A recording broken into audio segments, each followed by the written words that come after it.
5 parliament నియోజకవర్గాలపై కాసేపట్లో CM Revanth Reddy సమీక్ష నిర్వహించబోతున్నారు. ఇక ఉమ్మడి వరంగల్, కరీంనగర్, నల్గొండ, ఖమ్మం జిల్లా నేతలతో ఆయన సమావేశం నిర్వహించున్నారు. ప్రధానంగా ముందుగా ఖమ్మం జిల్లా నేతలతో భేటీ కాబోతున్నట్లు మనకు తెలుస్తూ ఉంది. ఇప్పటికే ఎన్నికల వ్యూహాలపై చర్చిస్తున్నటువంటి నేపథ్యంలో ఆయన ఎంసీఆర్ హెచ్ఆర్డీకి చేరుకున్నటువంటి పరిస్థితి కనిపిస్తుంది. మొత్తానికి సీఎం రేవంత్ రెడ్డి సమావేశానికి సంబంధించి ఎవరెవరు హాజరు కాబోతున్నారు, ఎలాంటి నిర్ణయాలు తీసుకునే అవకాశం కనిపిస్తుంది? ప్రణయ్ చెప్పండి. 5 జిల్లాలకు సంబంధించినటువంటి రివ్యూ కొనసాగబోతా ఉంది. నిన్న 5 జిల్లాలకు సంబంధించిన రివ్యూ ముగిసింది. ఈ నేపథ్యంలో ఇప్పుడు 5 జిల్లాలకు సంబంధించిన రివ్యూ ప్రారంభం కాబోతుంది. మొదట ఖమ్మం జిల్లాకు సంబంధించిన రివ్యూ అయితే కొనసాగబోతోంది. ఖమ్మం జిల్లాకు సంబంధించిన ఉమ్మడి ఖమ్మం జిల్లాలో ఉన్న 10 నియోజకవర్గాలకు సంబంధించిన నేపథ్యంలో ఈ 10 నియోజకవర్గాలకు సంబంధించినటువంటి పరిస్థితుల మేరకు వాటికి సంబంధించినటువంటి రివ్యూ కొనసాగించబోతా ఉన్నారు. అందులో గెలిచినటువంటి స్థానాలకు సంబంధించి, ఓడిన స్థానాలకు సంబంధించినటువంటి నేతలందరితో కూడా సమీక్షా సమావేశం నిర్వహించబోతున్నారు. అయితే ఈ సమావేశానికి సంబంధించి ప్రధానంగా మనం మాట్లాడుకుంటే నేపథ్యంలో ఉన్నటువంటి 17 స్థానాలు ఏదైతే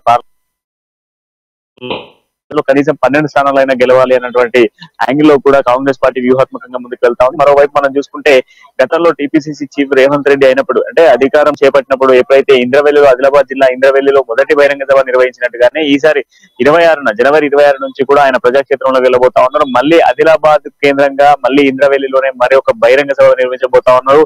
వెనుకబడ్డటువంటి ఆదిలాబాద్ ని అభివృద్ధి చేయడం ఎజెండా అని చెప్పేసి నిన్న చెప్పడం జరిగింది. ఇప్పుడు ఈ 5 జిల్లాలకు సంబంధించి 5 పార్లమెంట్లకు సంబంధించిన నేపథ్యంలో కూడా రివ్యూ కొనసాగబోతా ఉంది. కొనసాగేటువంటి రివ్యూలకు సంబంధించిన నేపథ్యంలో కూడా మరి ఏ అంశాలపై తెరపైకి తీసుకురాబోతా ఉన్నారు అన్నటువంటి పాయింట్లు చూస్తే యథావిధిగా నిన్న జరిగినటువంటి రివ్యూ యాంగిల్ లోనే నిన్న ఏ విధంగానైతే ప్రతి నియోజకవర్గానికి 10 కోట్ల రుణం, ఏదైతే 10 కోట్ల రూపాయల డెవలప్మెంట్ ఫండ్ తో పాటుగా గెలిచినా ఓడిన పార్టీకి అంకిత భావంతో పనిచేస్తున్నటువంటి నాయకులను ఎప్పటికప్పుడు కాపాడుతాం, ఓడినటువంటి నాయకులకు పార్టీ తోడుగా ఉంటుందన్న పాయింట్ తో పాటుగా ప్రజాక్షేత్రంలోకి 6 గ్యారెంటీలు ఏ విధంగా తీసుకెళ్లాలి, ఇప్పటి వరకు అప్లికేషన్స్ ప్రక్రియ ముగిసింది, ఏదైతే మొన్న చెప్పినటువంటి ప్రజాపాలన దరఖాస్తులకు సంబంధించిన ప్రక్రియ కూడా ముగిసింది, ఆ సంబంధించినటువంటి డాక్యుమెంట్స్ కూడా మొత్తం కూడా ఏదైతే ఎంట్రీ ప్రక్రియ మొదలైంది. సో ఎంట్రీ ప్రక్రియ మొదలైన నేపథ్యంలో లబ్ధిదారులకు సంబంధించినటువంటి అసలైన లబ్ధిదారులకు ఈ యొక్క పథకం అందాలి, ఆ విధంగా దిశానిర్దేశం చేయబోతా ఉన్నారు. ప్రతి జిల్లాకి సంబంధించి మనం మాట్లాడుకుంటే 45 నుంచి గంట వ్యవధిలో కూడా ఒక జిల్లాకు సమయాన్ని కేటాయిస్తా ఉన్నారు. ఈ కేటాయించినటువంటి సమయంలో పూర్తి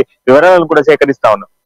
అంతేకాకుండా ముందుగానే ఏదైతే జిల్లాలకు సంబంధించిన రివ్యూ ఉన్న నేపథ్యంలో వాటికి సంబంధించినటువంటి ఫుల్ డేటాను కూడా ముందుగానే సేకరించడం జరిగింది. ప్రతి జిల్లాకు సంబంధించి ఇటు ఖమ్మం జిల్లాకు సంబంధించినటువంటి 10 నియోజకవర్గాలు, ఉమ్మడి వరంగల్ జిల్లాకు సంబంధించినటువంటి 12 నియోజకవర్గాలు, ఇటు కరీంనగర్ జిల్లాకు సంబంధించిన నియోజకవర్గాలతో పాటుగా రంగారెడ్డి, నల్గొండ జిల్లాలో కూడా ఉన్నటువంటి అన్ని జిల్లాలకు సంబంధించినటువంటి నేతలందరినీ కూడా రావడం జరిగింది.